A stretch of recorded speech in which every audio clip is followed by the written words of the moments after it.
小九，放开他！大圣哥，彭大圣，没想到你还是个情种。你救了你怀里那个，还想救我手中这个？不过你现在自身难保，你谁都救不了。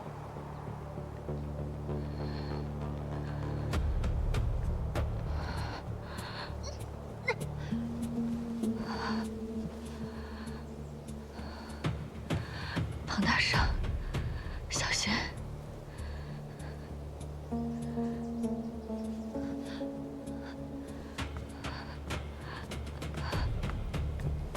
你若敢弄小九一下，今天我必杀你！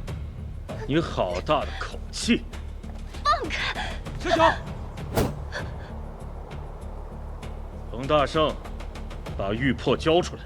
大圣哥，不要听他的！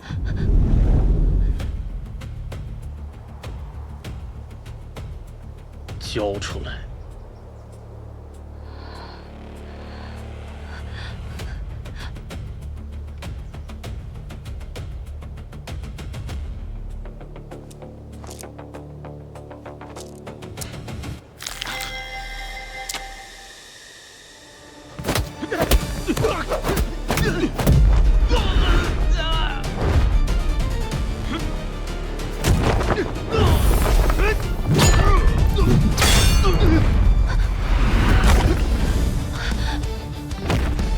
出路！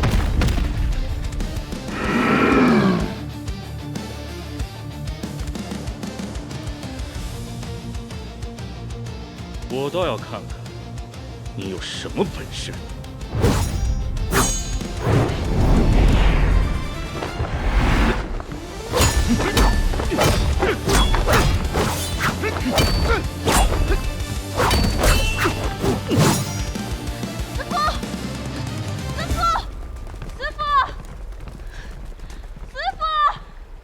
不见师傅的人影，师傅！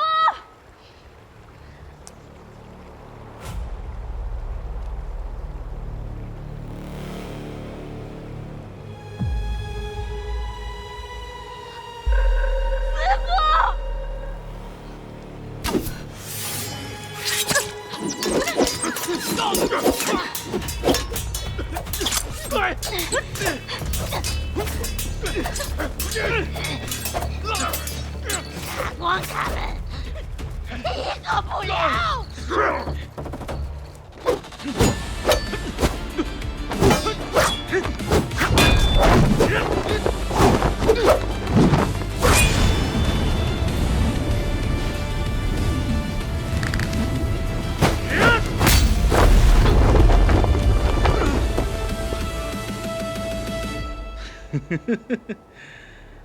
小子，你为了胜我连气都乱了。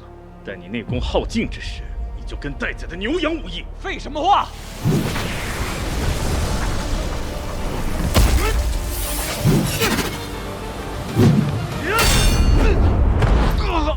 大圣哥，小子，认输吧。我还没。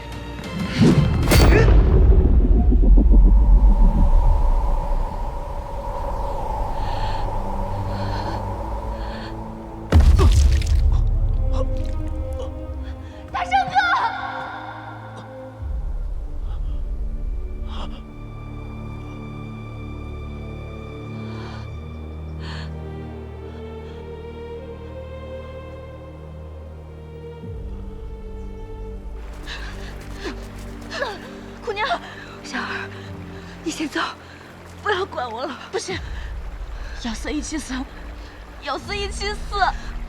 走。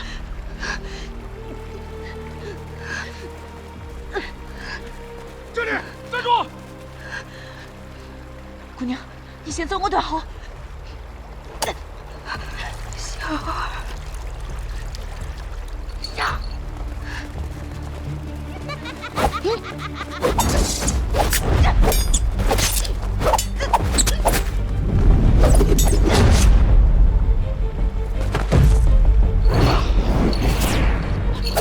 小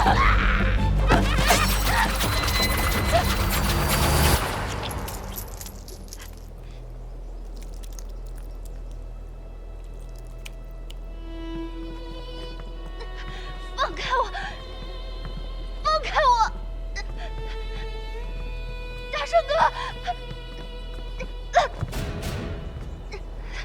大圣哥，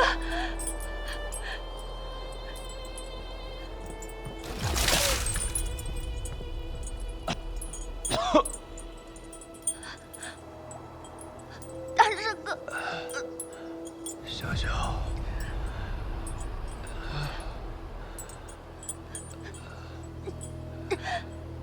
大圣哥，小小，彭大圣，尊者想要留你一条活路，你自己非要往死路上闯。现在你要眼睁睁地看着自己心爱的女人死在面前，滋味如何呀？你放开他！你放开他！别费劲了，这通天锁专锁不止经脉，你越是挣扎，它越是啃噬你的骨血。与其白费力气，你不如好好的看着他是如何因而死的。你放开他！大圣哥，小小，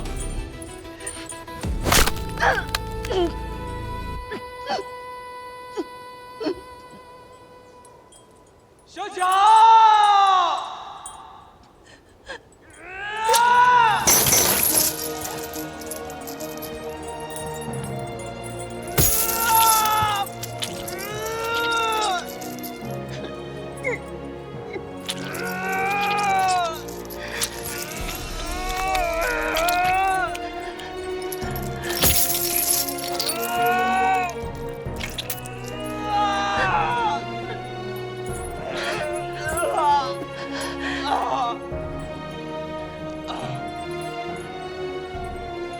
小小，小小，小小，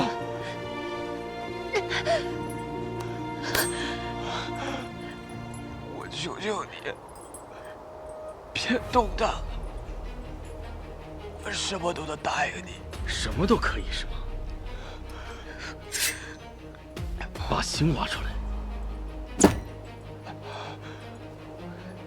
给我下酒。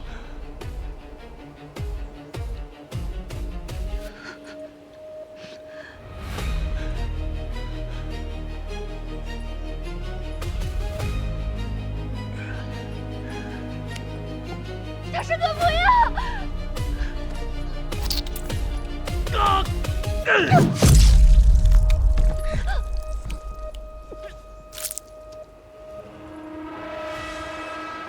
小小。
大圣哥。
拉起来。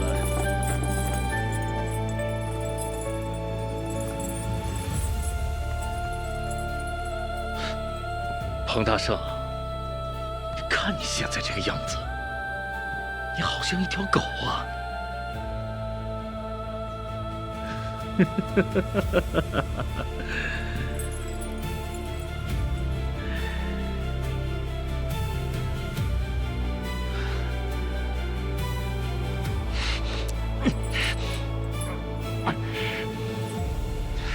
吃了它，吃了它，吃！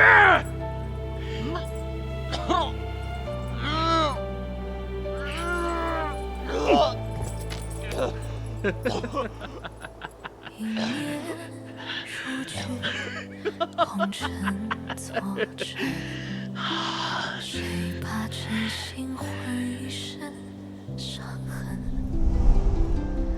哎，你疯了呀！快起来！小九双亲皆被魔教残害，少侠不仅救我一命，还替我报了家仇。若少侠不弃，小九愿侍奉左右，为奴为婢，报答恩公。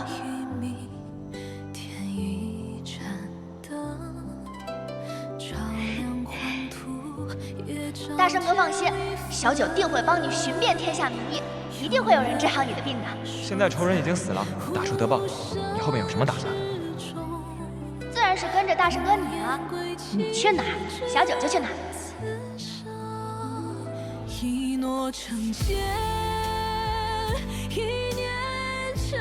喂，你这人说话怎么这么无礼啊？狗眼看人低！我。夫君，我错了。小九，这玄甲送你。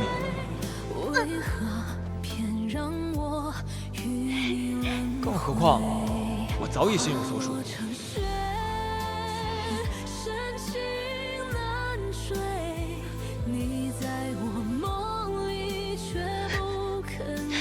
要活下去，我要活下去。都死到临头了，还在痴心妄想。啊，兄弟，我爹跟我说过一句话，叫“活着意味着一切”。今天我把他话送给你。彭大圣，好好活下去，希望我们还有机会再见。大圣，为师只有一个要求，你要好好活着回来。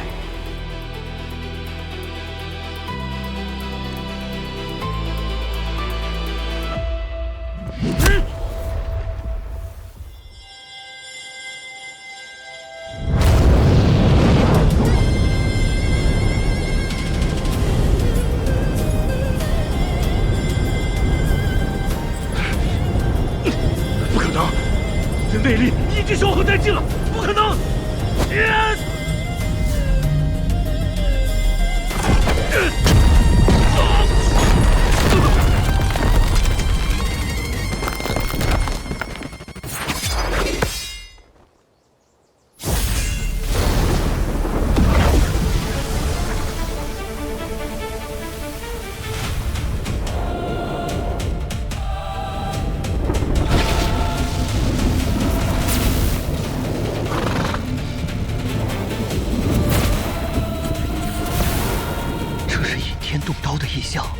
是谁竟有这般本事啊？爷爷，爷爷！哎呀，让你干点活怎么那么多事儿啊？这天象为何如此诡异？有人用刀意引天地之灵气，借天雷撞刀威，这种手段，这世上没几个人能做到啊！糟了，师傅有难！今日便是你的死期！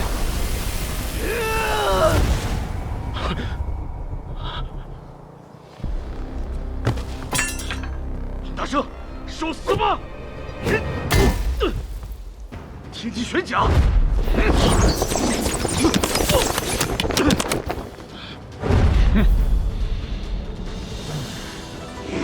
佛怒唐莲，你是唐门长老唐长生。哼，既然知道爷爷的名号，还不赶紧跪下来受死？唐门暗器天下第一，我若想赢，恐怕没那么容易。咕噜，走！别追了，救人要紧，快！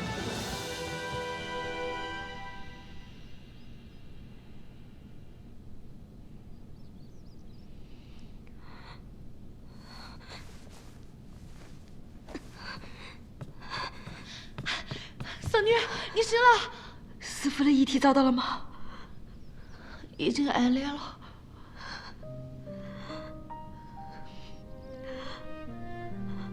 木萧呢？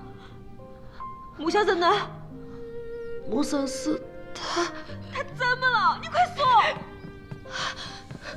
三女，木生死回来了，回来了。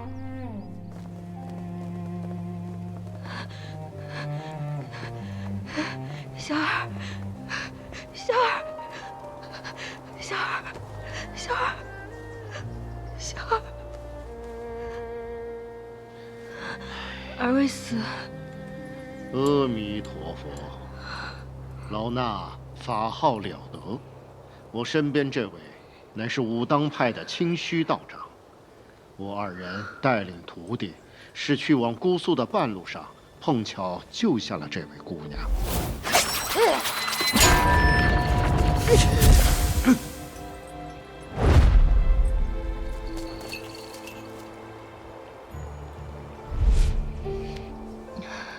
多谢二位，救命之恩。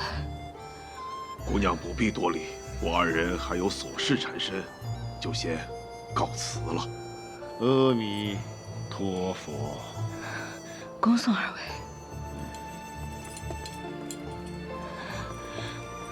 快带小儿去疗伤，快！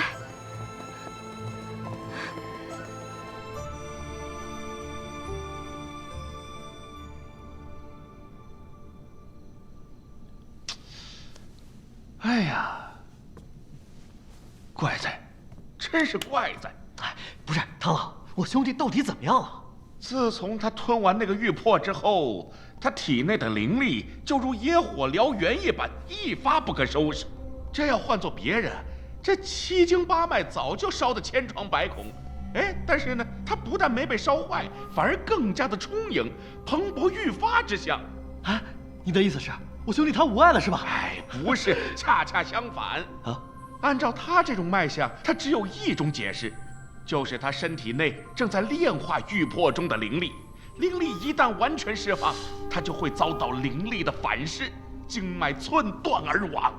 我已经封住了他的要脉，却也只能暂缓几日啊。爷爷，这灵力不是能提升修为吗？为何他还会有危险？对呀，没错，是可以迅速的提升修为，但是那也得细水长流啊，慢慢来呀。可是他迅速提升灵力，这就好比是什么？囫囵吞枣，拔苗助长，物极必反。再说他又是天生的绝脉，哎呀，真是雪上加霜啊！哎，唐老，我就想知道你到底有没有办法医治吗？按照我的医术呢，那已经是无力回天了。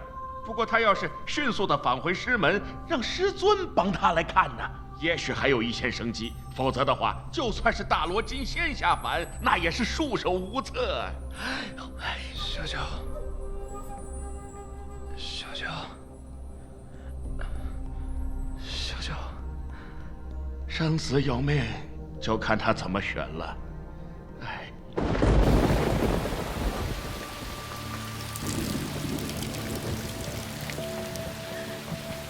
师父在天之灵一定会护着我们，他护着我们，谁又护着他呢？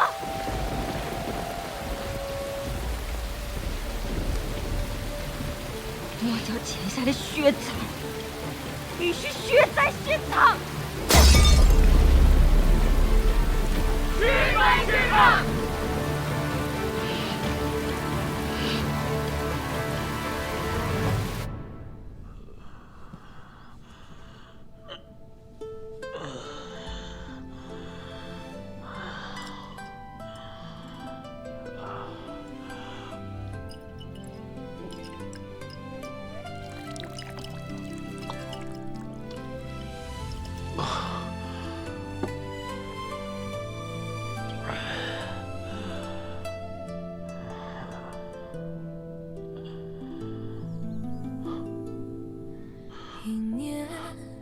数据，红尘作证，谁把真心换一身伤痕？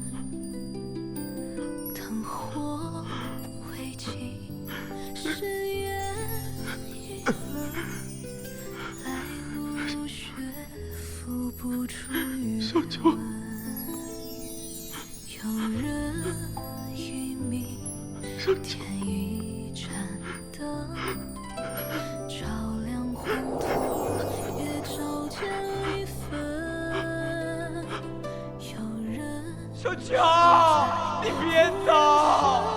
之中，不言归期，只问此生。一诺成千，一念成灰。你用一生换我不悔。说这江湖终有人有心碎，为何偏让我与你轮回？不要走，小乔。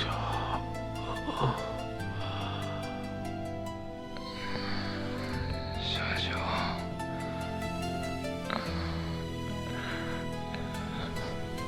小乔，小乔，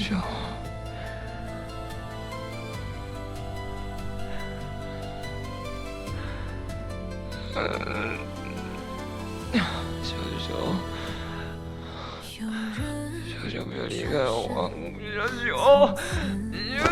小乔。把一生藏进冷月孤城。小乔，别离开我。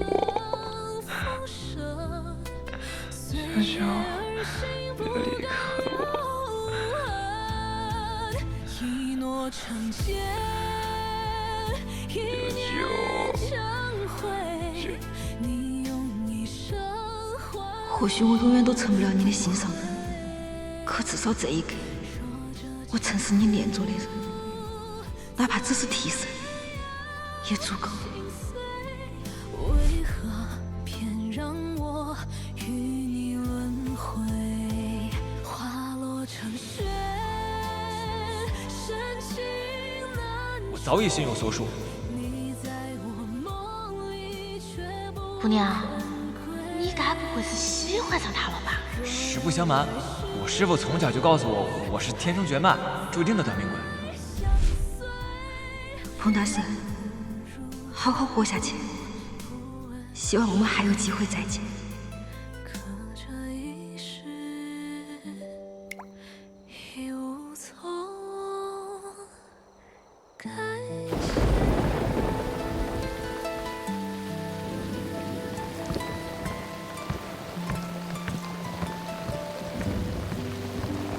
大圣怎么样了？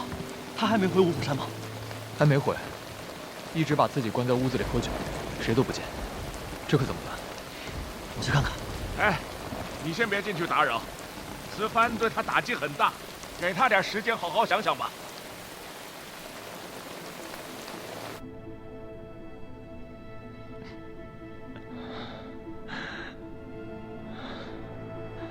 你这猢狲，可还记得与为师的1月之约呀？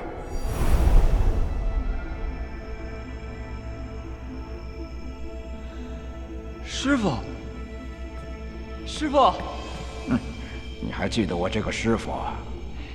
我问你，你可知自己没几日好活了？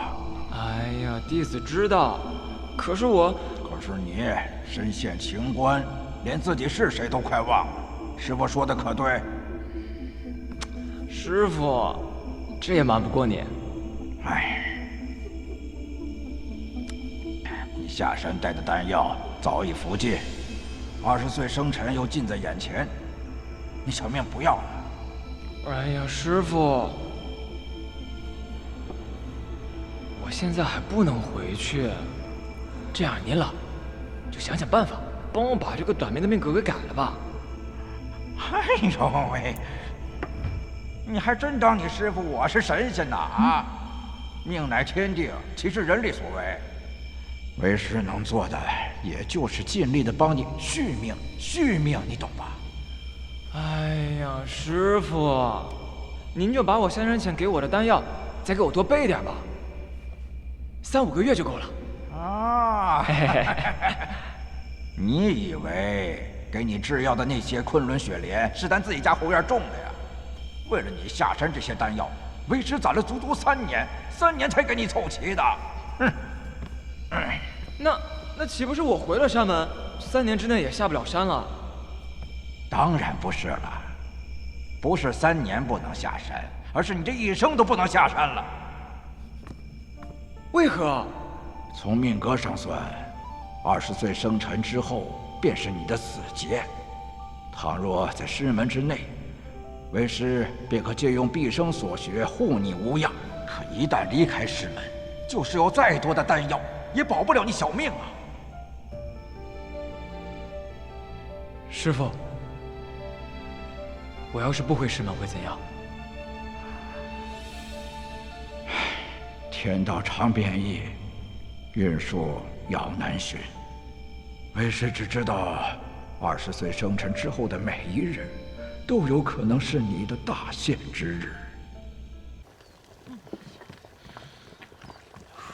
爷爷，孙子呀，你慌什么慌呀？啊！我都跟你说过多少次了啊！你身为唐家的少主，遇事呢一定要冷静啊！慢慢说。彭大少，人没了。什么？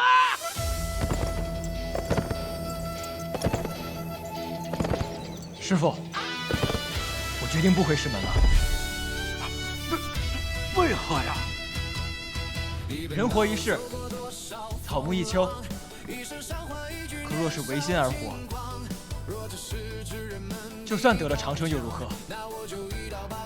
大少，你可一定要想清楚了。20岁生辰是你的劫数，是任何人都无法改变的命数。无论你去做什么，怎么去做，都躲不开这必死的命局。师傅，弟子心意已决。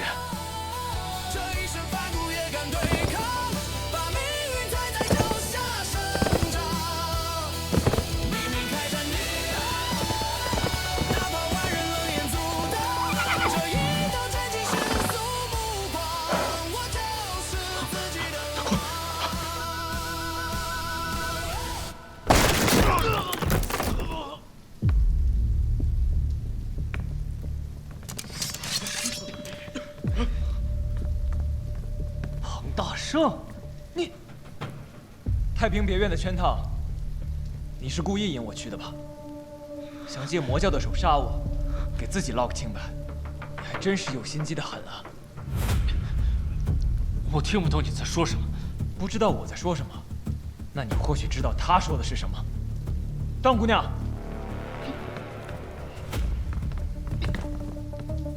我才把你方才的话再说一遍。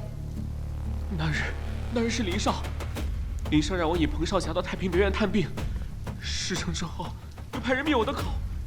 若不是2位姑娘及时赶到，此刻我和我的家人早就死了。你血口喷人！林端，我最后悔的事情就是那日放了你，所以我今天来就是要亲手要了你的狗命。你们谁能替本少杀了他？本少赏金万两。去啊！还愣着干什么？你先上，你请上！本少有银子，保护我。本少也不想死就给我滚！去啊！保护我！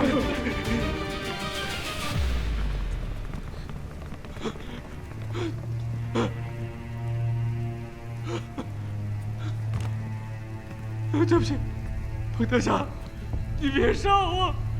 我林家的钱我都给你，什么田产、珍宝，还有我整个虎啸山庄，我都赔给你。我求你别杀我！小九的命，你拿什么赔？不是我，是那个一次会剑门的那个宋清波。是他逼我的，他说只要我肯帮他，他就能帮我重振呼啸山庄。我凭什么相信你？若残，那日宋清波来府上，就是他在门口伺候的。你说话呀！你看，我没骗你。原来害死小九的还另有其人。冯大侠，你同意了？宋清波，谢谢冯大侠，谢谢冯大侠。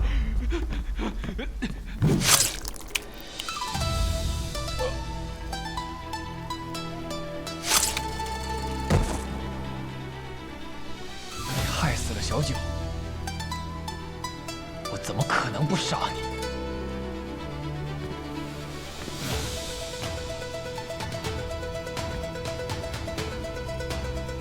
小人自知罪责深重，只求大侠能放过我的家人。放心吧，我不会为难他们的。谢大侠。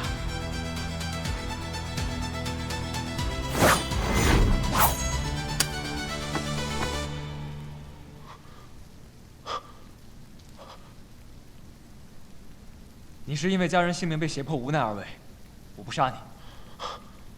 你走吧。彭大侠，求大侠收我为徒。为何？我自幼在林家打杂10余年，如猪狗般任人驱使，从未敢抱怨过半句。可他们那人拿刀架在我妹妹脖子上时，我才知道，没有本事傍身，就连家人都护不住。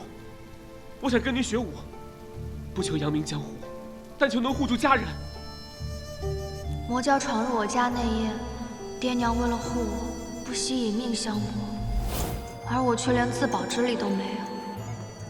我时常想，要是我也能有大圣哥这身好本事，我爹娘是不是就不会死了？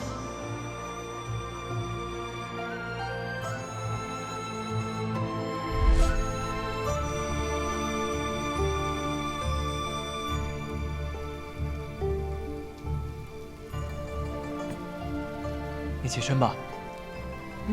你愿意收我为徒了？你叫什么名字？小的本家姓张，家贫无名。林少一直唤我旺财，我便叫旺财了。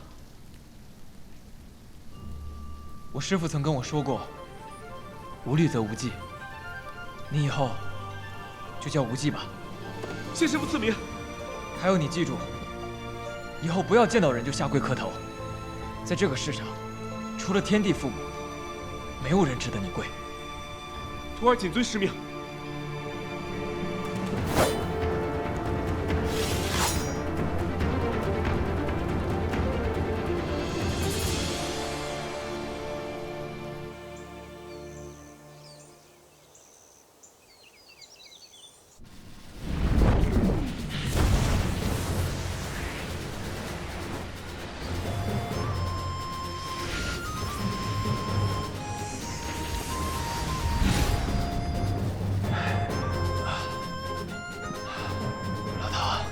这鬼谷神针用的也是愈发娴熟了。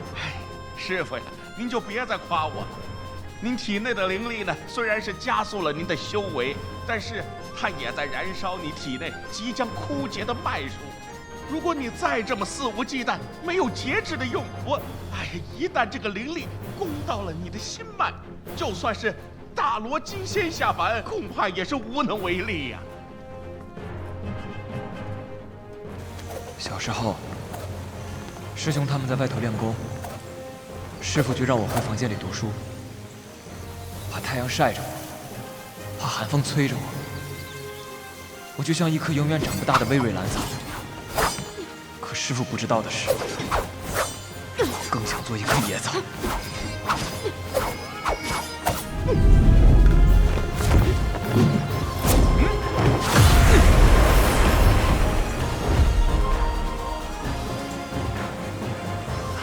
来生幽谷，自成天路，终究还是遂了这小子的心愿。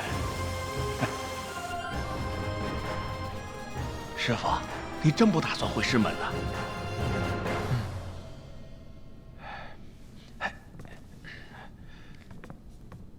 我已经决定留下来，给小九报仇。只是为了方姑娘吗？也不全是吧。在出山门之前，我就像一只被圈养的小动物，师傅画好的篱笆就是我的天。可自从小九走了之后，我才惊觉我不想如此潦草地度过一生。反正人生都要在世上走上一遭，与其畏首畏尾，不如痛痛快快地干上一场。可是师傅，这魔教树大根深，尤其是那个罗刹刀魔，更是修为在2品之上。你虽然身有灵力，但是你这是拿命换来的呀！你有几成把握能赢啊？打得过要打，打不过更要打。就算只有1成的胜算，我也要舍命一搏。好，既然师傅决心已定，那我老唐也绝非贪生怕死之辈，我鼎力相助。老唐，谢了。宋清波有下落了。慕容湘今日召开武林大会，宋清波也在受邀之列。宋清波，师傅，你先听段姑娘把话说完。武林大会高手云集，岂会容一个晚辈造次？你没有铁证，如何处置得了宋清波？师傅，我觉得段姑娘说的在理。这些年，宋清波他的功力大增，尤其是他的周公剑，更是一针化境。你体内的灵力虽然助长了你的修为，但是你的筋脉已经不堪重负，一旦失控，恐怕生命不保啊！他勾结魔教害了小九，今日就算是龙潭虎穴，我一定要闯他一闯。既然如此，也算我一个。我与魔教同样不共戴天，这趟浑水，我陪你趟。魔教白衣尊者立下6出山庄之约，且狼子野心，昭然若见。近日小女也被魔人所挟，险些丧命。今日我召集大家，就是要组建讨魔联军，选出一位联军统帅，共抗魔教。阿弥陀佛！我少林别院30余僧众，一夜之间便惨遭屠戮，此仇不共戴天！不共戴天！不共戴天！不共戴天！不共戴天！我崆峒派弟子被魔教抓去试药，找到的时候已经是一具白骨了，惨绝人寰。在下恳请诸位共讨此寮。共讨此寮！共讨此寮！共讨此寮！共讨此寮！共讨此寮！慕容盟主，晚辈一字会剑门掌门宋清波，愿执掌联军帅印，率同道诛灭魔教。我不同意。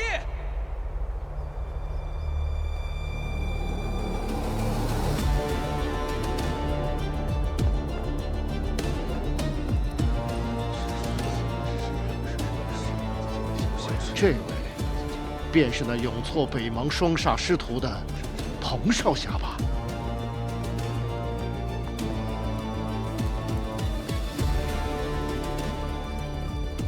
宋掌门，你不会是在想，我怎么还活着吧？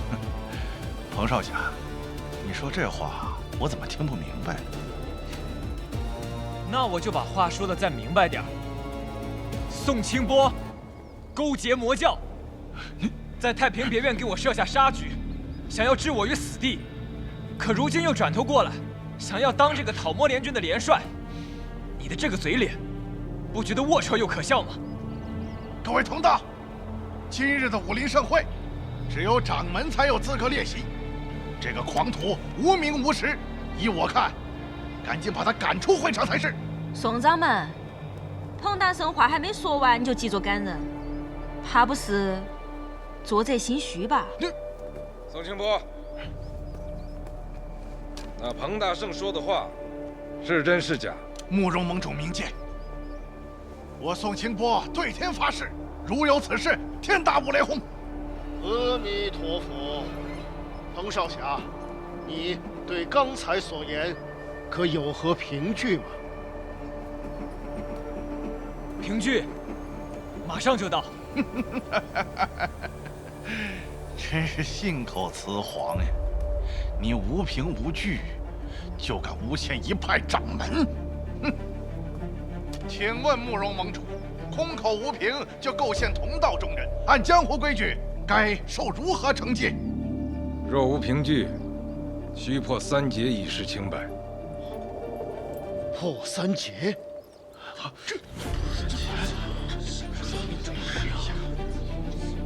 何谓破3节？正所谓破3节，就是空手接对方3掌。这3掌分别为势胆、明心、正斗。若是事主能够接住这3掌，那么从此恩怨一笔勾销；若是接不住，也不准追究对方的责任。各位同道，今日的武林盛会，各位前辈悉数到场，正好给我做个见证。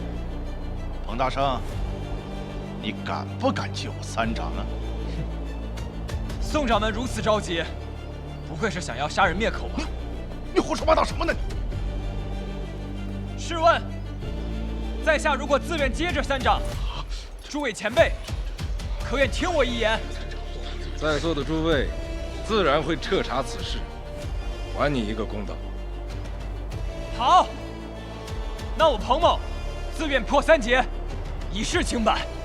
且慢，阿弥陀佛，彭少侠，你可要思虑清楚，这破3节非同小可。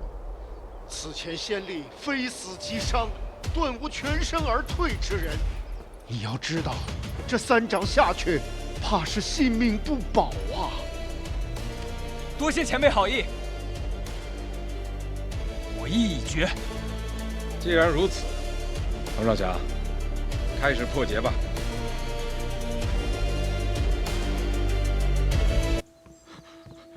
小姐，不好了，彭大圣去了英雄场。他去那儿做什么？听说他是为了去指证宋掌门勾结魔教，但又缺乏实质证据，现在正被逼着接宋掌门3掌，说是要以血肉之躯自证清白。宋清波的劈山掌阴狠毒辣，3掌下去定是性命堪忧，即刻备马去英雄场。可是小姐，家主吩咐您近日不得出府。爹爹那边我自会交代。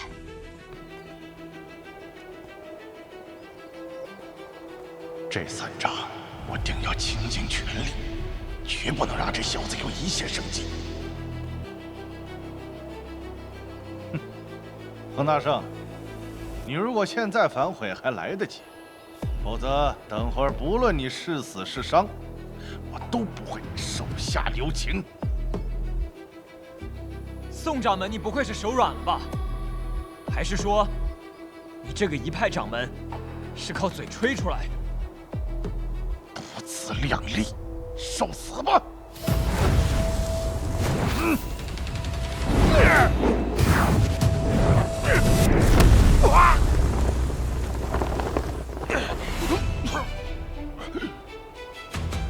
是吗？一字会剑门的劈山掌以刚猛著称。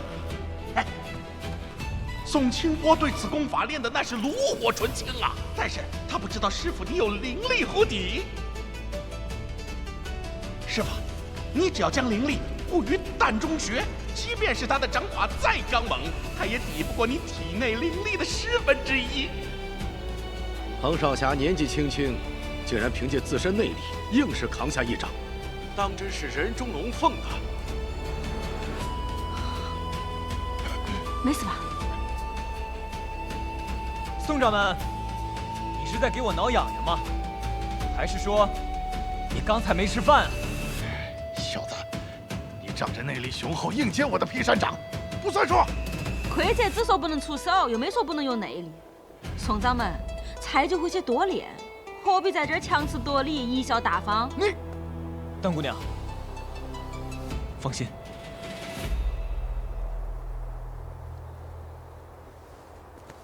宋清波，既然你如此在意，那你这第2掌，我便卸取内力受你1掌，如何呀？这可是你自己说的。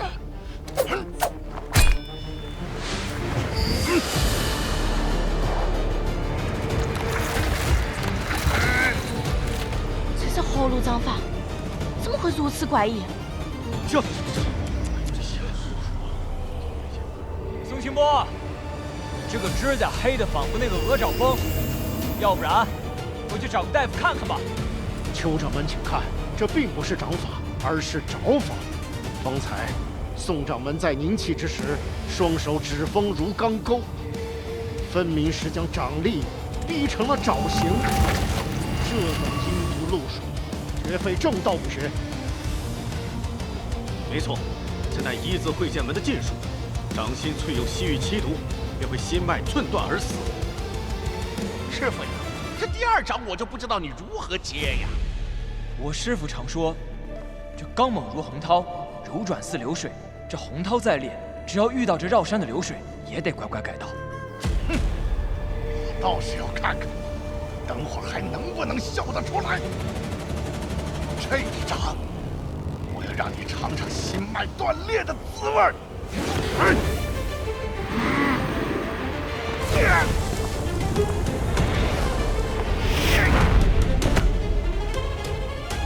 大圣，去死吧！到了。宋清波老奸巨猾，恐怕没那么好骗。这奸猾之人最是自负，只要我卖个破绽，便可以事半功倍。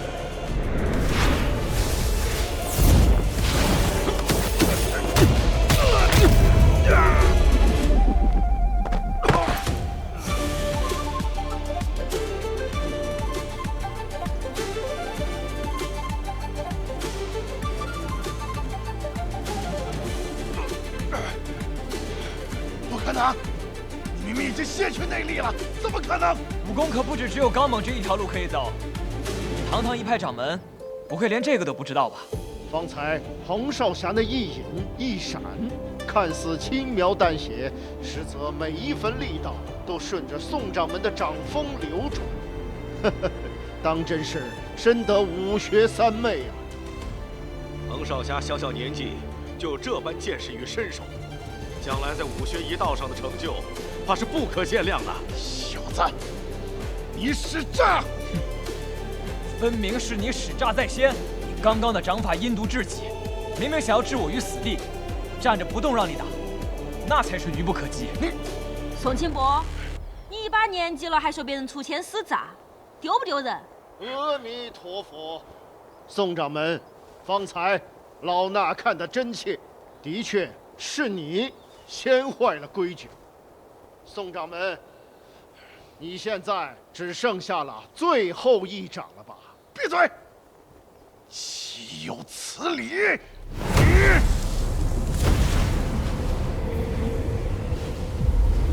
宋清波的内力怎么会变得如此强大？宋掌门这是用真气逼出体内的实邪煞，那掌心的黑雾便是纪年煞气所化，沾上则经脉寸断，便是金刚不坏之身也难扛住啊！真没想到，短短1年时间，宋掌门的修为竟然进如此之快。看来彭少侠这次是凶多吉少了呀！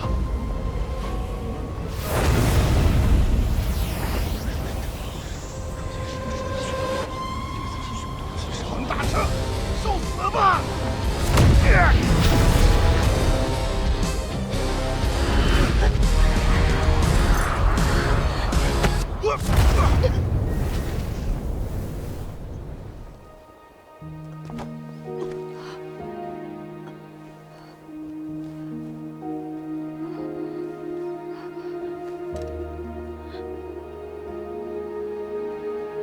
慕容姑娘，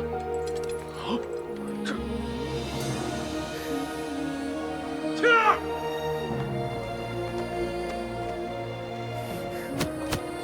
青儿，青儿，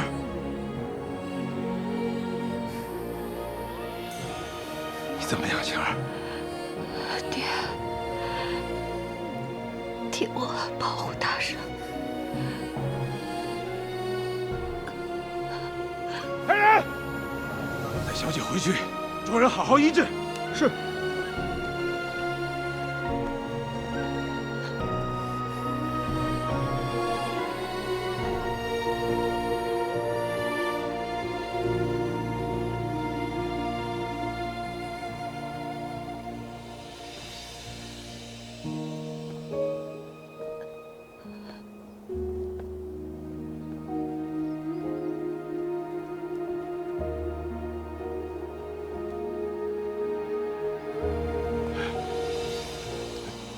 慕容盟主，刚才在下出内掌的时候，已经卸掉了80%功力，想必不会危及到令爱的性命。求您大人有大量，莫要迁怒在下。继续吧。是。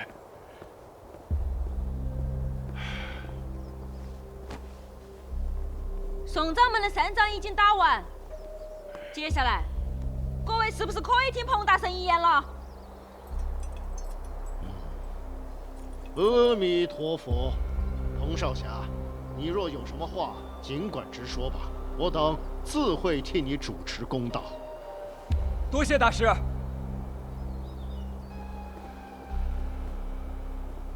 我想问宋掌门，近日武林各派遭魔教屠戮的例子不胜枚举，但为何你这个一字会剑门总能独善其身？难不成你宋掌门身上有什么独特的人格魅力，能够让魔教对你们绕道而行？这能说明什么？只不过是我志派有方，所以魔教不敢前来寻衅滋事罢了。好，那我再问你，近1年来，武林当中的一些小门小派被魔教屠戮之后，你宋掌门为何总能第一个赶到，收敛门徒，并为分舵？单就这一件事儿，你扩张分舵数100个，收敛门徒数1000人，你告诉我，这也是个巧合？这只不过是你的一面之词罢了。各位，单凭他说的这些捕风捉影的事儿，就说我宋清波勾结魔教，大家觉得他的说法站得住脚吗？的确存疑啊。是啊，不道理，这些证据确实不足以证明啊。阿弥陀佛，彭少侠，你可还拿得出其他证据来证明你方才所言吗？大师，证据马上就到。一派胡言！我看你就是在故意拖延时间。各位，难道今天的武林大会是给他彭大圣一个人开的不成？彭少侠，你若一时拿不出其他证据，老衲以为这件事我们改日再议，如何？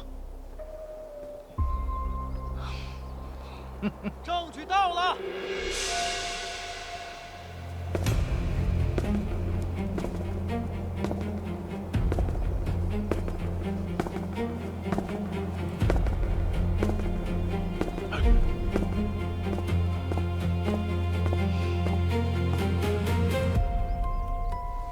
各位前辈，此人就是你们要的证据。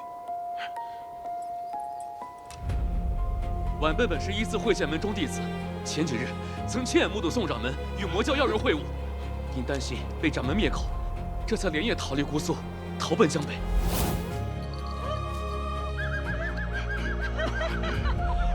只要你乖乖听话，这53以后要多少有多少。属下一定尽心竭力，万死不辞。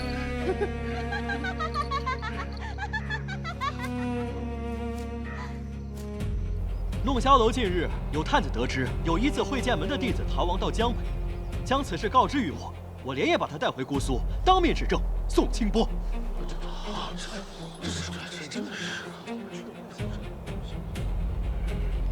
宋清波，你勾结魔教，铁证如山，你还有何话要说？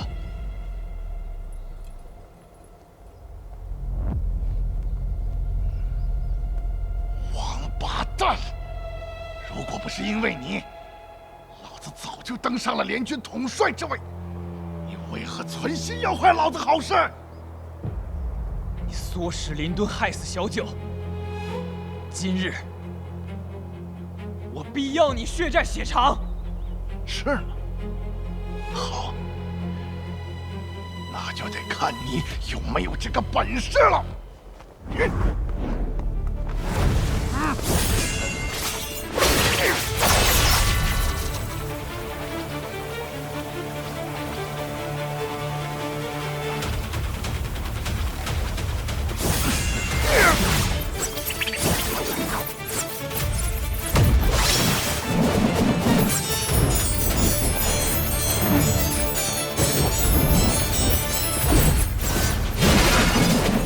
这义字会剑门的周公剑，真乃是天下第一剑。这千机御剑术，真可谓是出神入化呀！彭少侠仅凭一把大刀硬扛，怕是撑不了太久啊。是啊。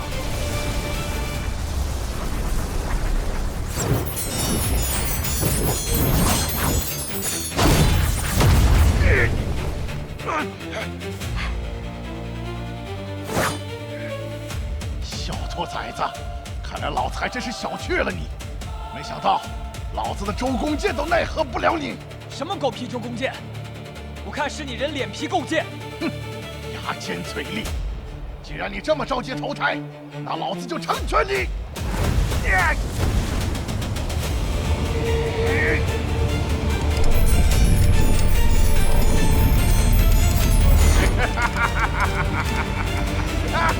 徐熙宁姐，没想到宋清波的周公剑已炼至登峰造极之境，就连这最后一重的聚气凝剑也让他参透了。老衲听说，这聚气凝剑之术乃是聚集毕生罡气所炼化而成，虽有毁天灭地之势，但同时也会耗费巨量真气。看来这宋清波是要拼死一搏了。彭大圣，认命吧！今日便是你的死期！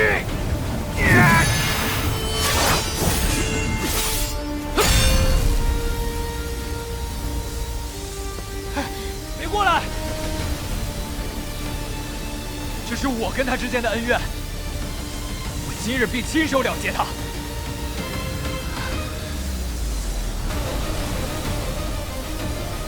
天生绝脉又如何？必然一死又如何？我的命，我自己说了算。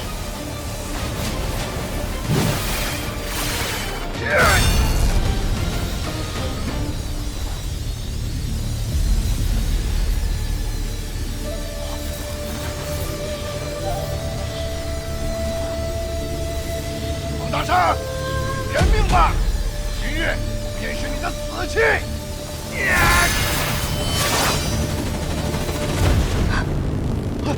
横扫千军！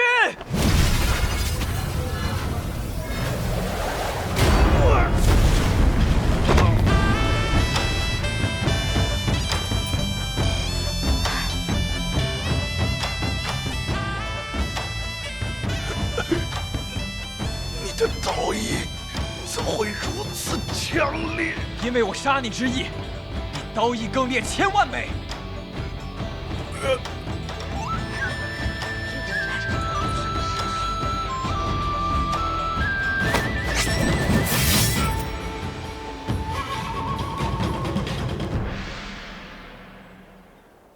小九，我会把所有害过你的人都一个一个挑出来，替你报仇。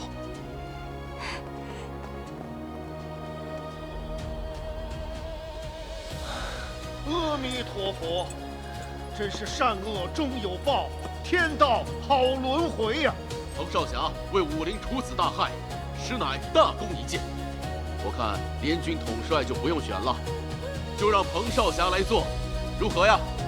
咦，大善啊！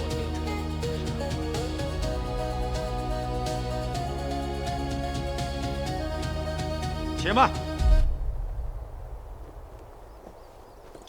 我尚有一事，想要请问彭少侠，不知少侠的令尊令堂是否还健在？酋长们，你问这些做什么？自古江湖之中，身份便是根基，还望彭少侠能够如实相告。我尚在襁褓之时，便被我父亲送回山门，从此再没有见过我的双亲。也就是说，彭少侠无法证明令尊的身份了。彭少侠，邱某无意冒犯，只是若你连自己的身世来历都说不清，又怎能让众人安心将身家性命托付于你？哦，别！我今日来此，只是为了报仇，并不想当什么联军统帅。况且仇人已死，便不再多留，告辞。我能证明他的身世。20年前，魔教荼毒中原，无数江湖豪杰战死。为了抵御魔教，各大派组织联军围攻魔教总舵不死海。不知各位可否还记得那次大战？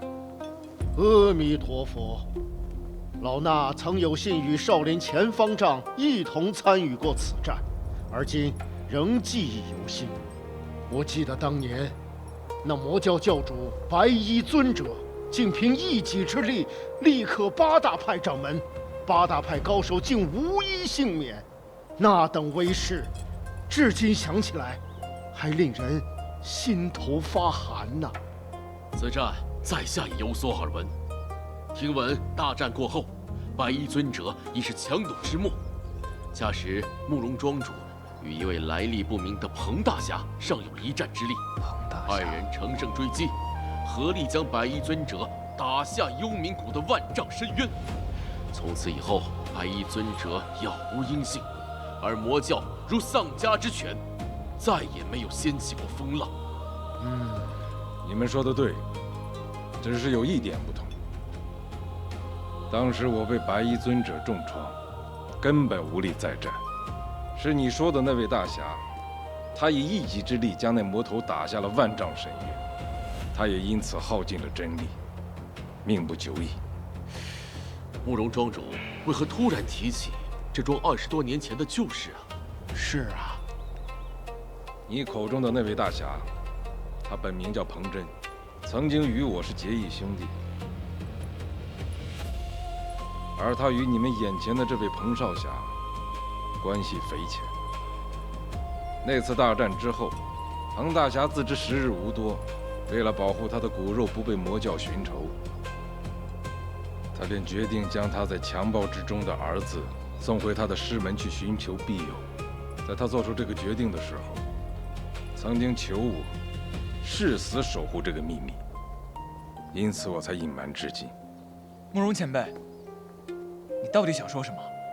我要说的是，彭大侠师门就是你现在所在的五虎断刀门，而你彭大圣很有可能就是他存在这个世上的唯一骨血。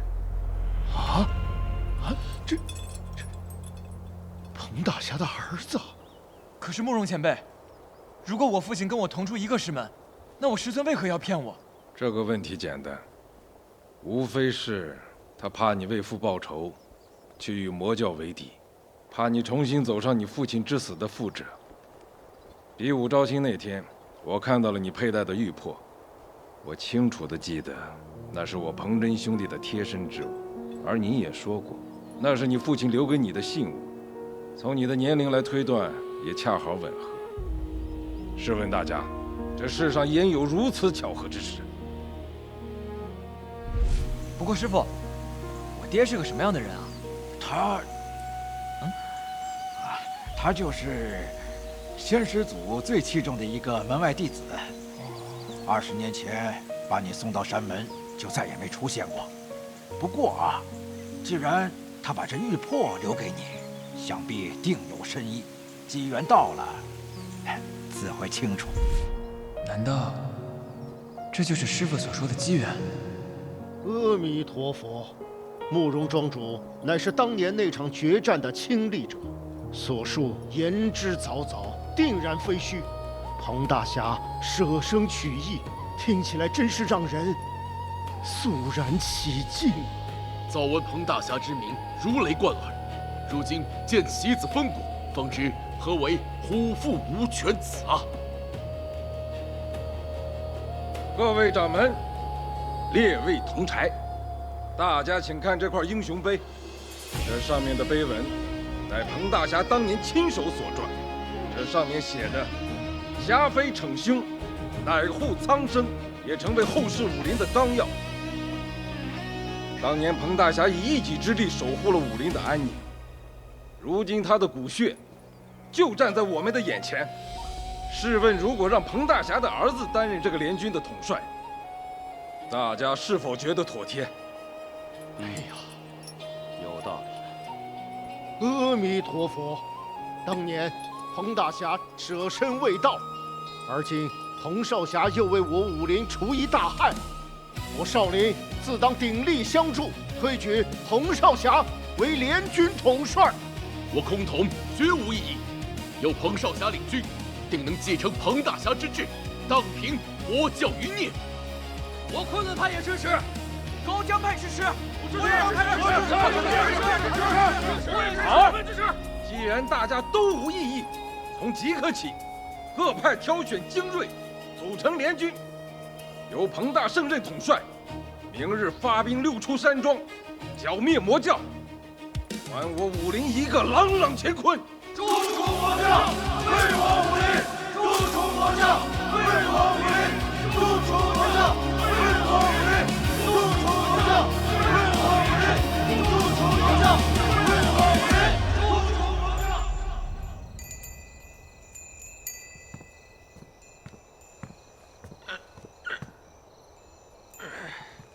哎，师傅，这明天就要出发了，你怎么还没休息啊？你觉得我爹真的是那个彭大侠吗？哎呀，这个是与不是，其实没那么重要。那你说什么才重要？重要的是，你有了这层身份，你就可以大展拳脚，干你想干的事儿。6出山庄之战，罗刹刀魔他肯定会出现，这正好是你报仇的良好时机。你说的对，我现在就应该把我的重心放在6出山庄之战上，为小九报仇，才是头等大事。6出山庄之战生死未卜，那帮各大门派的掌门，他肯定不会轻易出手。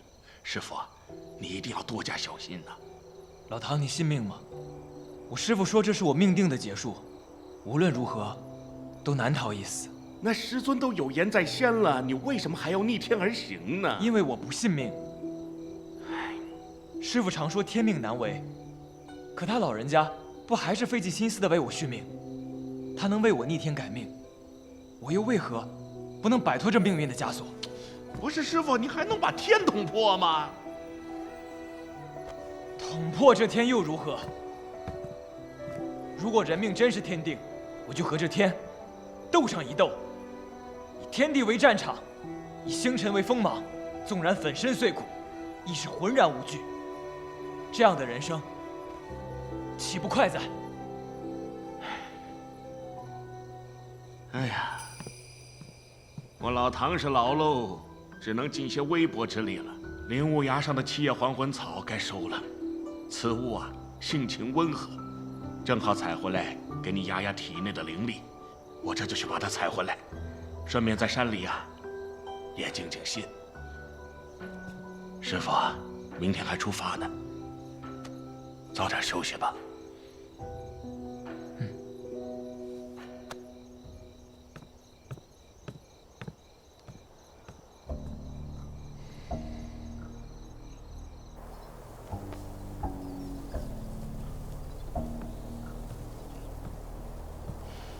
爹，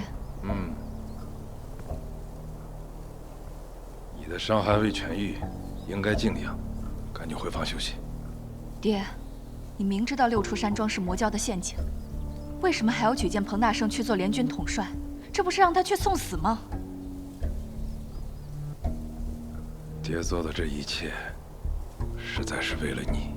为了我？爹能看得出来你现在喜欢他。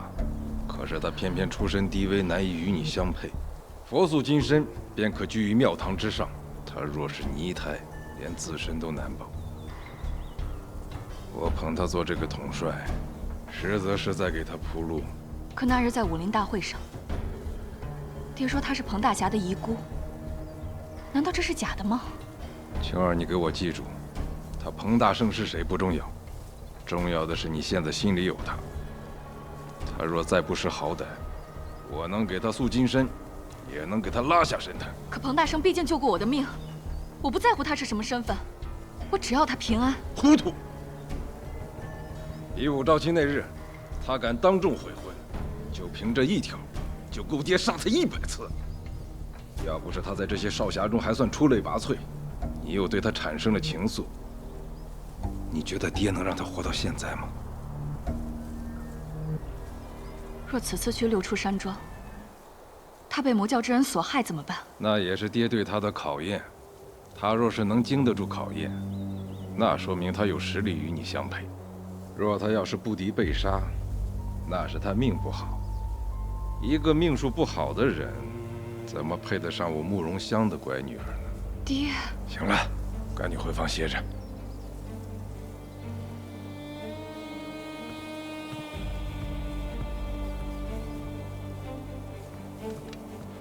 禀家主，彭大圣等人已经出城了。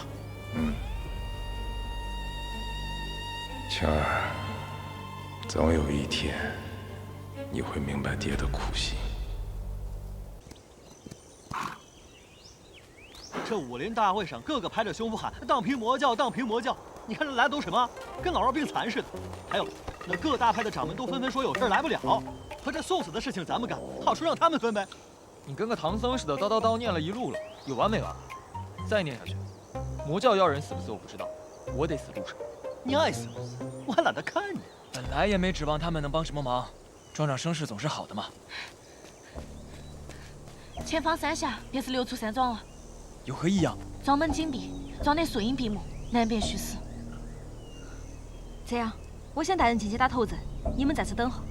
等我杀进庄内，你们再来接应我。不可！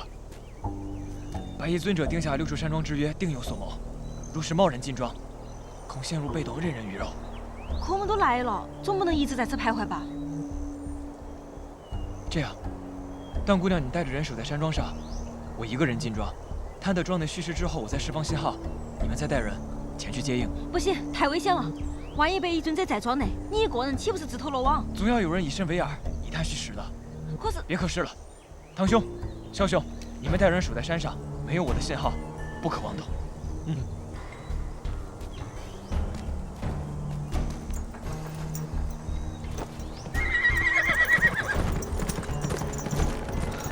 小儿，你带我叫弟子在此留守，我要进庄一探究竟。知道了，姑娘多加小心。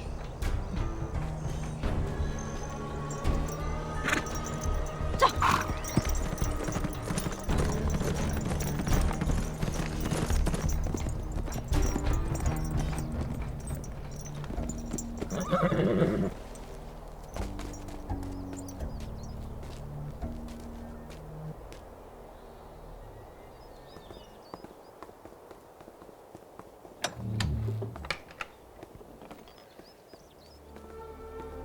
这6处山庄怎么瞧着像是座勾栏？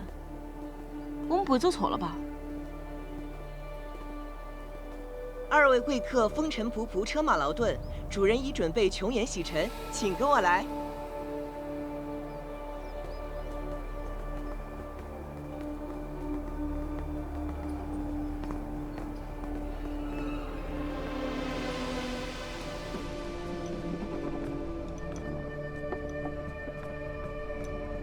2位贵客随意享用，主人片刻就来。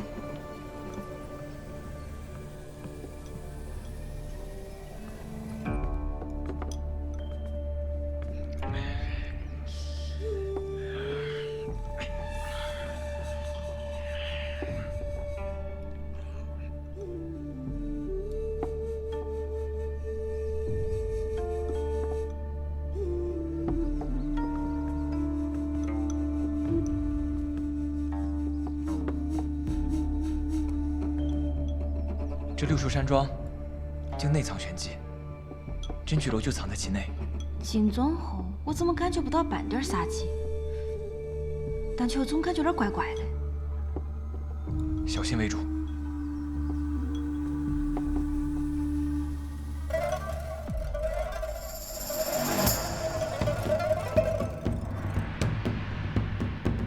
童公子，别来无恙。那日花车一别，奴家可是日日思念呢。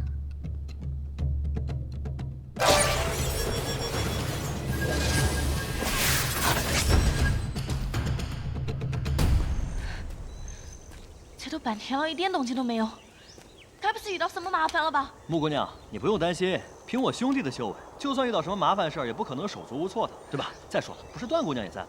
不会出什么乱子的。若不是要统领弟子，我早就跟姑娘同去了，何至于在这里打落木屐？穆姑娘所言极是，不像某些人，除了嘴上功夫，一无是处。小白脸，你说谁呢？谁答应我说谁？出来单挑啊！闭嘴！再吵，就把你们俩的嘴都封上！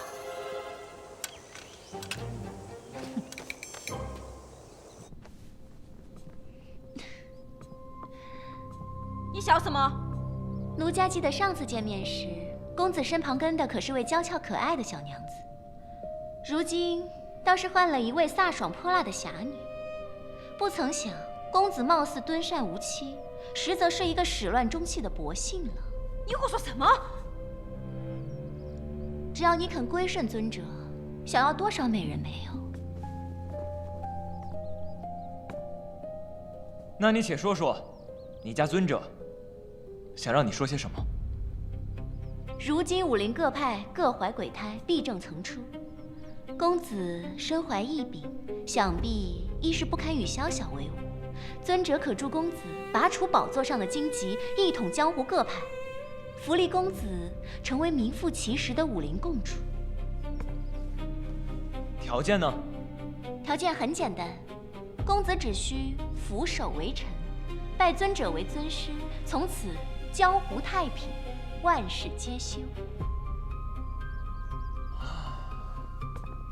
你的尊者是想让我做他唯命是从的提线木偶？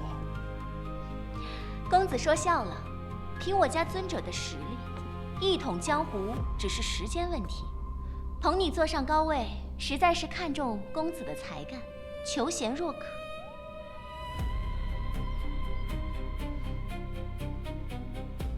那你家尊者可知，我命不久矣，只剩不到1月好活了。公子，你当真觉得你是天生绝脉，注定难逃一死吗？你都知道些什么？尊者说过，你的命局本不该绝，只要你肯顺从，尊者可助你根除绝脉之症，永享富贵。你家尊者到底是谁？这个问题，我比公子更想知道。奴家自14岁起就入了这真趣楼，就从未见过尊者真容。只要你肯答应尊者的条件，你既可以成为睥睨众生的武林共主，又可以摆脱天煞命局的桎梏。试问对你而言，这世上还有比这更好的条件吗？听起来确实是很诱人。这么说，你答应了？恰恰相反。彭大圣，你可知道拒绝尊者的下场，只有死路一条？我本就是将死之人，能在死之前跟仇人做个了断，我也是赚了。不识抬举，那就是要怪我。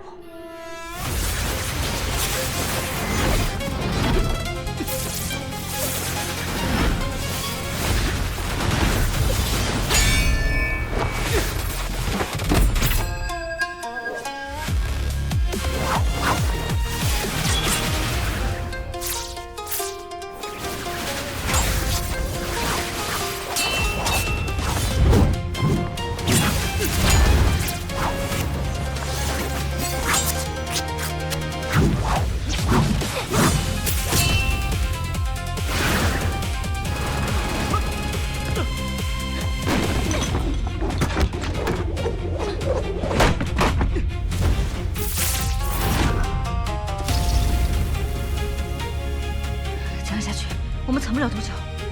你没发现旁边的宾客好像没发现我们吧？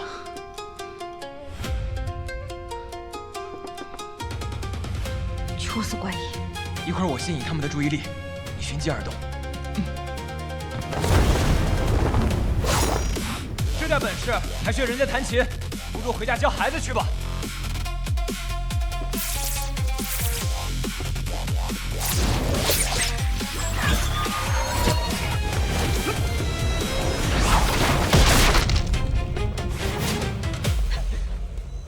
木姑娘，我知道你很急，但你先别着急嘛。是啊，木姑娘，你若不在的话，五毒教弟子无人统领；若是魔教妖人突围，我们岂不是手足无措？五毒教弟子听令。在。从现在起，你们就归唐少做号令，听明白了没？哎，使不得，使不得！木姑娘，你们五毒教规比他们暗器还多，我一个外男哪敢乱指挥啊？哎呀，这也不行那也不行，那你们说咋办？我去抓那一探究竟。完了，你们等我信号再跟过去。你啊，能行吗？木姑娘无需担心，打自然我是打不过的，可论跑的功夫，那可是一流啊！嗯。若是让他抢了诛灭魔教的首功，那我唐门岂不是白跑一趟？这两个呆子，还真是一对冤家。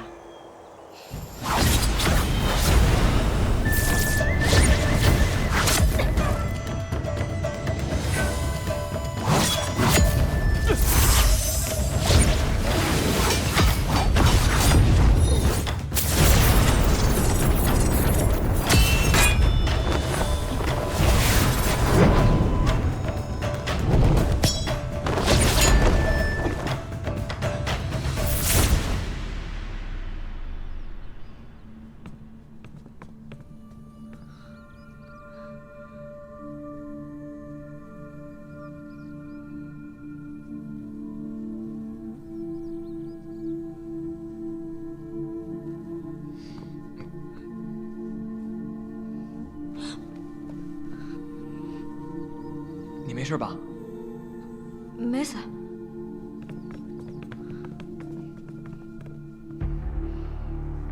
彭大圣，你该不会是想当缩头乌龟吧？现在怎么办？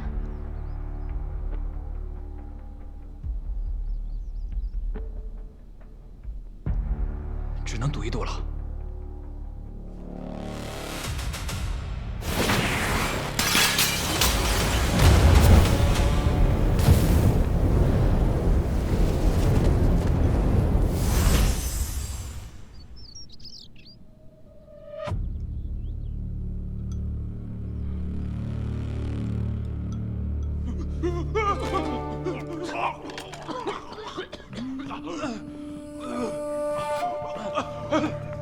苏姑娘玩什么不好，偏爱玩这些水脏之物，也不怕晦气缠身吗？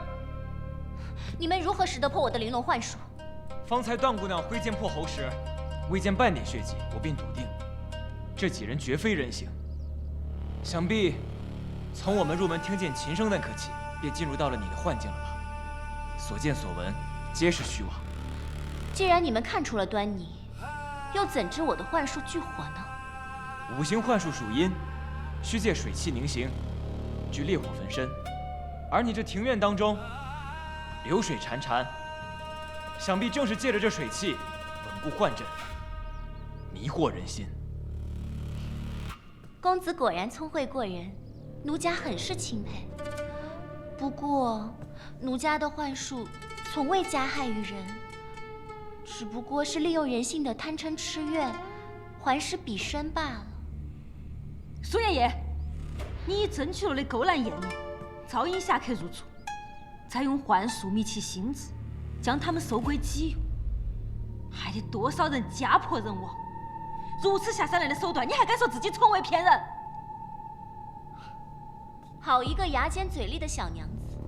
不过，你们以为破得了奴家的幻阵，就能毫发无伤地离开此地吗？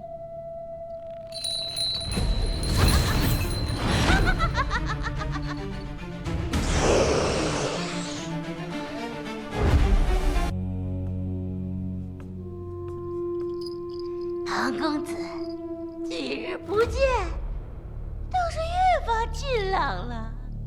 老婆子我可是一发喜欢了。这么喜欢小爷我呀？那当我的刀下亡魂如何呀？小子，待会儿我就把你变成我最得意的尸魁，到那时候，看你的嘴还硬不硬。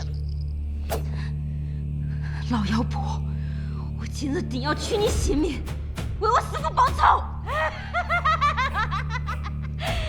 死丫头，口气还不小！你那死鬼师傅跪在尊者面前求活命的时候，可比你怪训多了。拿命来！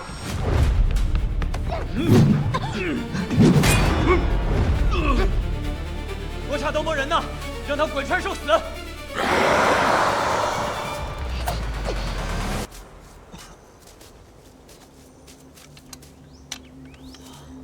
这山庄好生诡异，走了半天，怎么连个鬼影都没见到？能见到鬼才怪！我方才让你从正门走，哎，你不走，你偏要走后门啊！好了吧，迷路了吧？你开心了？哎，你这说的什么话？从正门入庄如此招摇，魔教妖人又不是瞎子，岂不是自投罗网？汤少主说的好在理啊！那你不妨再说说，我们现在应该怎么办？为今之计，唯有分头行动才是上策。若是发现异常，就以3声哨声为号。只是务必小心，若是发现萧兄，萧兄，萧兄，萧兄！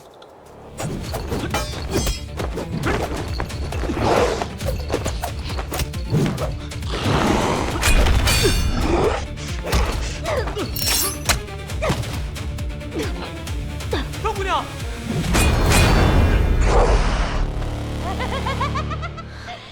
就凭你师傅又如何？临死之前还不是跪着求我们魔教放过你们五毒教？那模样跟一条死狗没什么区别。我杀了你！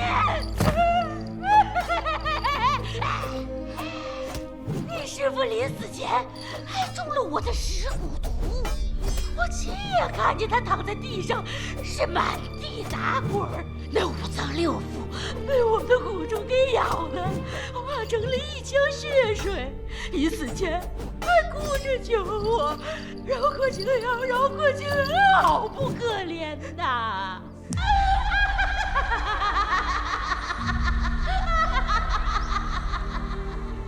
青瑶，老师为师此行有难，望你守护好五毒教，守护好我们的家。青瑶，对于强敌更要稳固心神，方能绝境逢生。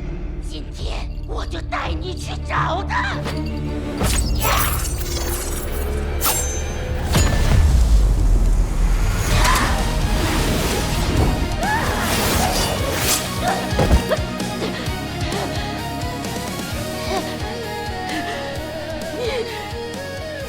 破镜了！拜你所赐，我才得以破镜4品。这一剑是为我师父讨来。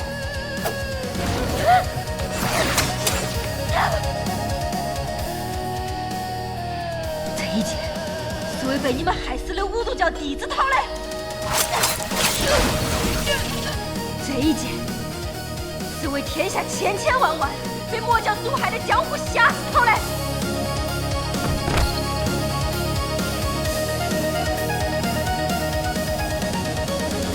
师父，我为你报仇了。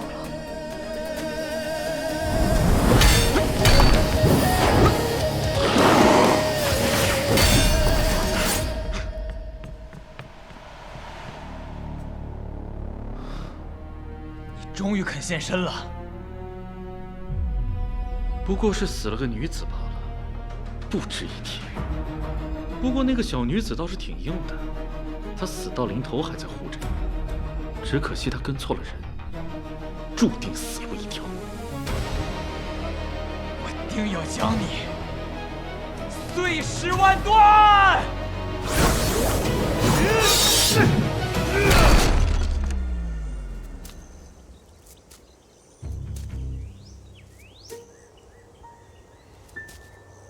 三司堂，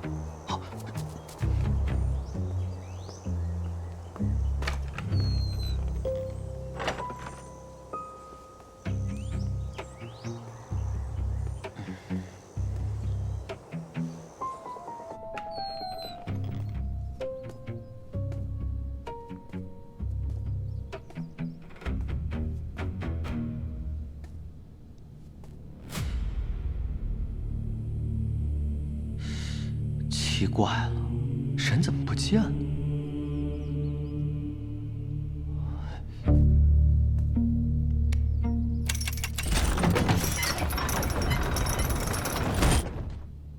难不成这条路是通往魔教圣坛的？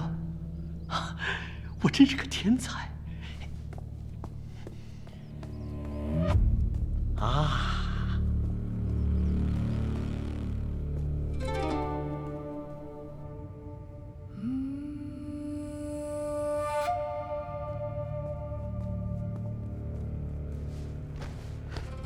禀尊者，一切正如您所料，彭大圣目下正与罗刹刀魔斗得难解难分。那你不妨再猜一猜，他们两个谁会赢？奴婢不敢妄测。但说无妨，本尊赦你无罪。奴婢猜，彭大圣应该会赢。为何？尊者若是想取彭大圣性命，易如反掌。何况尊者又设下6处山庄之局，布局深远，绝非为杀他一人。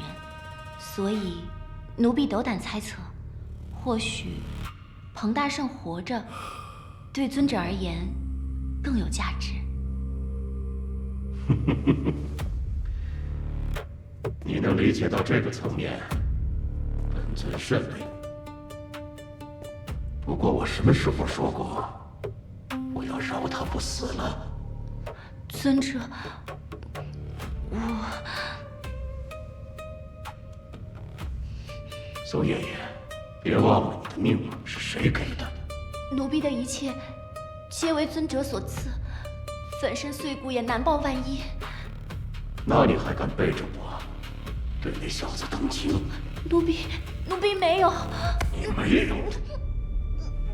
那天在花车之中，你跟他郎情妾意，当本尊瞎了。奴婢这么做，皆是为了尊者。为了我？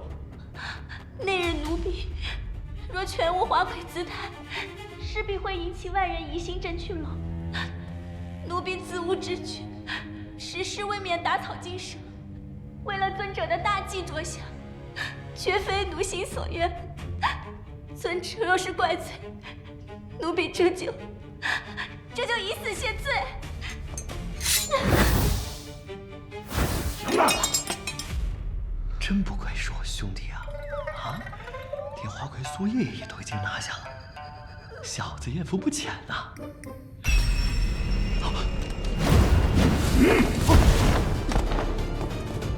何人敢闯本台？方才走错路了啊！你们不用管我，继续聊，继续聊啊，继续聊。小白脸，赶紧走！哇！就你们两个废物，也敢窥视本尊！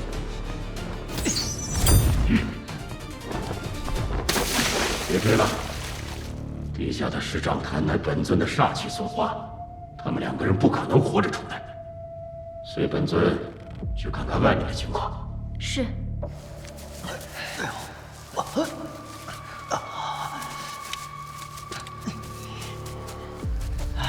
你没事吧？小白命大，死不了。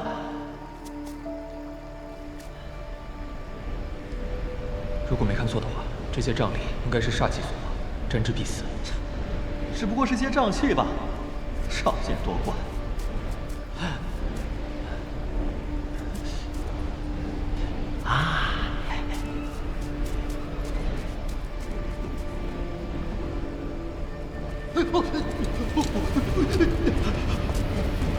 小心！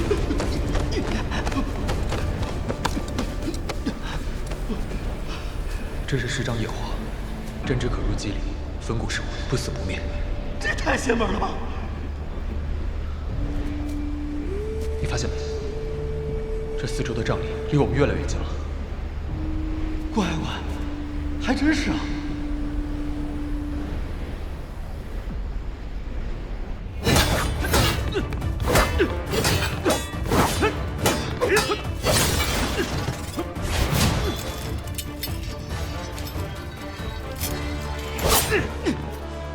小子，凭你的威猛修为也敢与我对招，当真以为我罗刹刀魔的名号是白叫的？管你什么刀魔剑魔，我只知道，我今日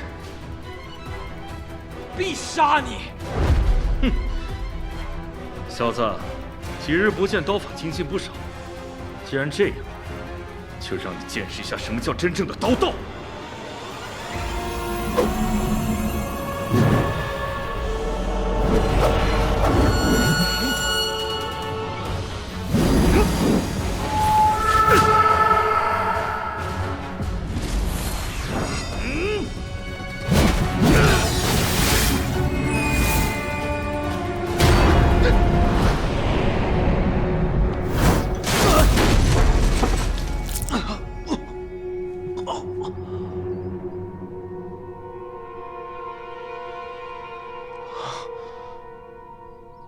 这世上还未有人能扛过我的罗刹三绝。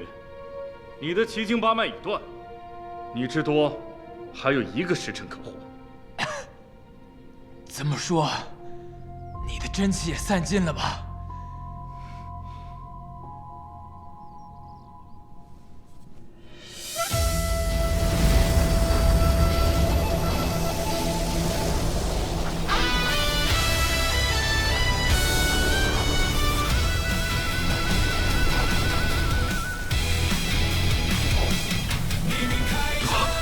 不可能！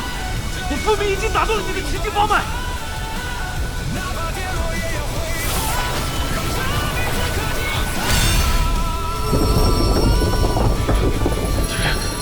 天命有事！要不是你逼我吞下玉魄，玉魄内的灵力岂会为我所吸收？你已炼化玉魄？不可能！万人归高！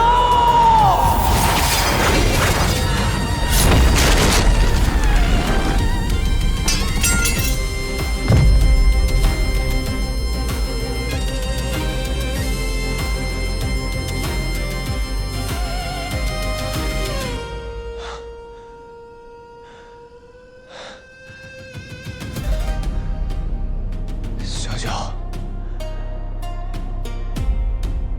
大圣哥，给你报仇了。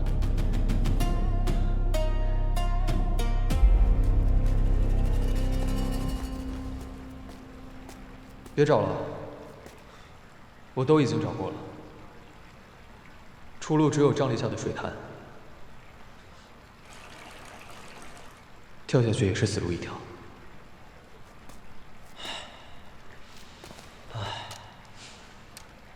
想我萧子庭英名一世，却要与你这个小白脸共死一处，哼！老天爷还真是爱捉弄人呢。萧子庭，临死之人其言也善，我有一件事一直不清楚，还望你能说个明白。说来听听。你为何对我敌意如此之深？难道真如旁人所言，只因我在江湖少侠榜上霸榜3年，而你一直是千年老二？屁！唐风，你也太小看小爷我了。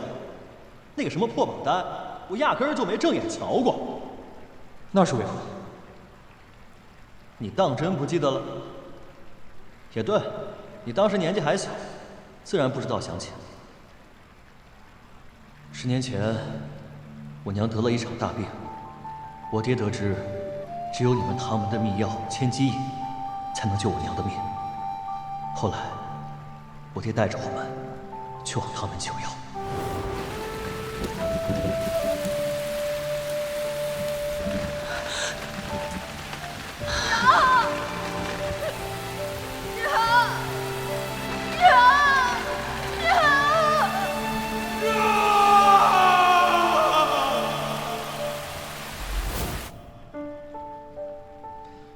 后来我才得知，当时你们唐门还仅剩1份千机饮，只不过是因为你们唐门少主，也就是阁下您，偶感风寒高烧不退，唐门门主救子心切，才对外谎称说要你用尽，转手就把这最后一根救命稻草给了你这个宝贝小儿子。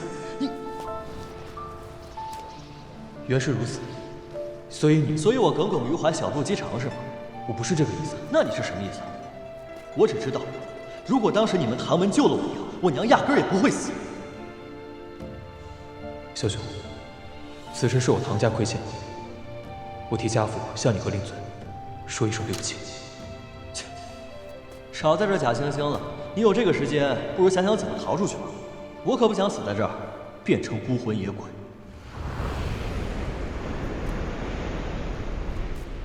想要逃出去，也不是全无可能。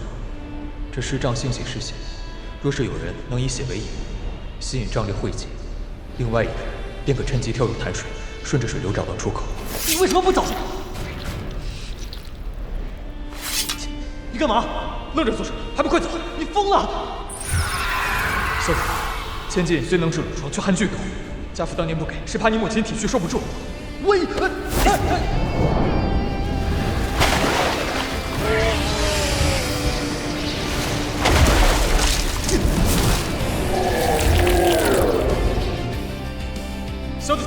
疯了！要走一起走，小爷才不要欠你人情。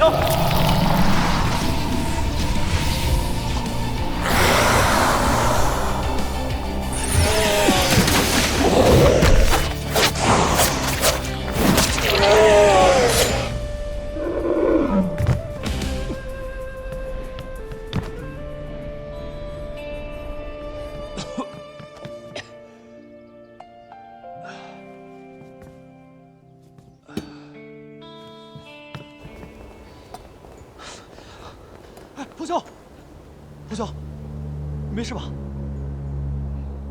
你们怎么来了？此地不是说话的地方，咱们先出庄再说。走。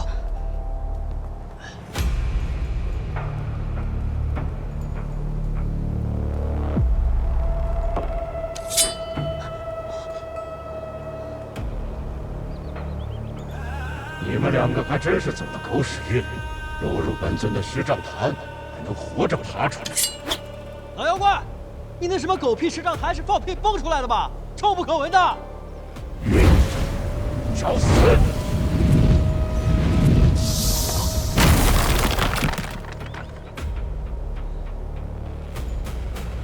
你们快走！北一尊这是位高深莫测，你不是他的对手。别废话了，你们不走，都得死在这儿。早点搬救兵过来，或许我还有一线生机。快走！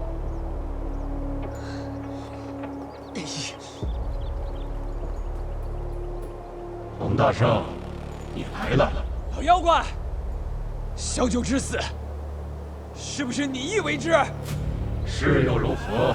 不是又如何？一个黄毛丫头死便死了，谁会在意一只蝼蚁的死活？他是我心爱之人，不是你说的蝼蚁。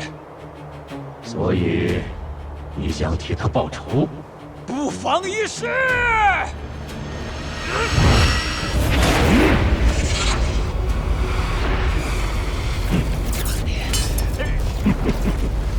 一个天生绝脉的废物，也敢与本尊为敌，真是螳臂挡车，蚩伏撼树。有本事你是杀了我！洪大圣，临死之前你就不想知道本尊为何要费尽心机布下此局吗？老妖怪，凭你的修为，想带着魔教称霸武林，不过是时间上的问题。你的野心恐怕不止于此吧？说下去。六出山庄之战，你早就料到各大门派掌门会保存实力，袖手旁观，但你依然设下此局，实则是项庄舞剑，意在沛公。那你不妨猜猜，这沛公所应何事？你早就猜到我会击败罗刹刀魔，所以你一直坐山观虎斗。六出山庄之战，看似是局，实则是饵。你不过是为了让各大门派放松警惕，大费周章，恐怕不是只为了一个武林盟主之位吧？好一个冯大圣，竟能将本尊的算计猜得8、9不离10。江湖各派心心念念的武林盟主，在本尊眼中视如草芥。本尊真正要做的，是令天下武林归于一统，成为万世顶礼膜拜的武道之神。武道之神，老妖怪，就凭你一个杀人如麻的邪门歪道，你也配？你等凡夫俗子眼中的武道，只局限于武林这一小小的方寸之间。我要的是令天下武林归于一统，更是我要成为武神之道。冯大圣，你可知道，若是集天下顶级武者的精元于一身，就可以打破天地玄关，与天地同寿。你如此处心积虑，就是为了吸尽天下武者之精元，助你突破生死玄关。准确的说，他们只不过是我成神之路的祭品。现在你知道了这么多，你觉得本教还会让你活着出去吗？你若想杀我，你早就杀了，你何苦等到现在？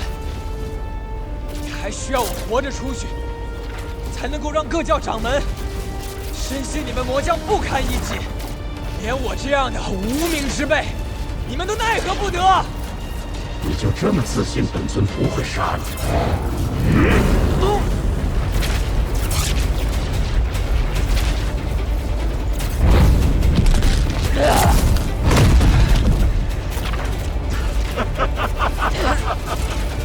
冯大圣，就算是我杀了你，各大门派也会乖乖的来给我献祭。你的命在我眼里一文不值。老妖怪，最好今日能杀了我，不然必为小九报仇。相比于杀了你，我更愿意留你亲眼看着我登上武林至尊的那一刻。我在不死海等着你来报仇，希望你到时候能够变强一点，不要让本尊失望。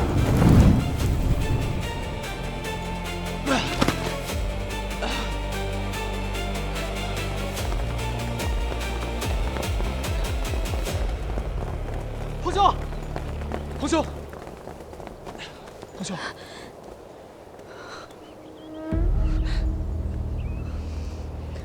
苏邪邪，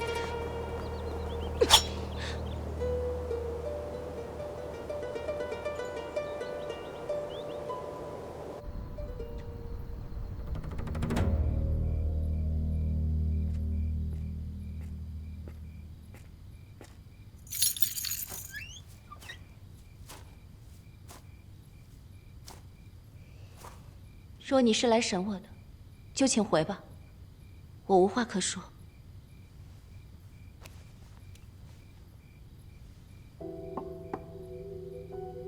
苏姑娘，带着江湖令出城，不会有人拦你。趁着天黑，走得越远越好。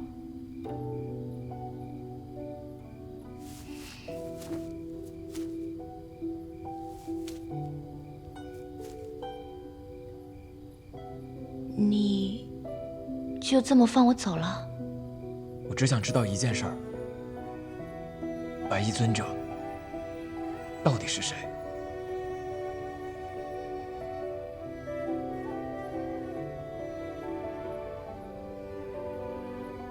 我确实从未见过他的真容，不过他似乎对武林各派的秘辛了如指掌。须知在这江湖上，最险的从来都不是明面上的刀光剑影，素来都是灯下黑。你的意思，他就藏在各派之中？彭公子，我劝你还是早日离开这江湖是非之地，你终究还是斗不过他的。多谢苏姑娘好意，你赶紧走吧。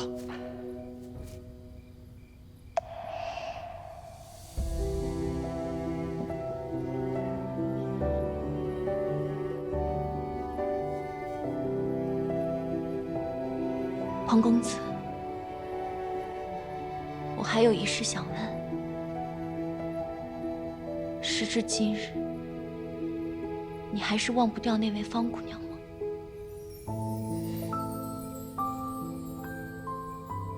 如今已经阴阳两隔，就算我忘不掉，又能如何呢？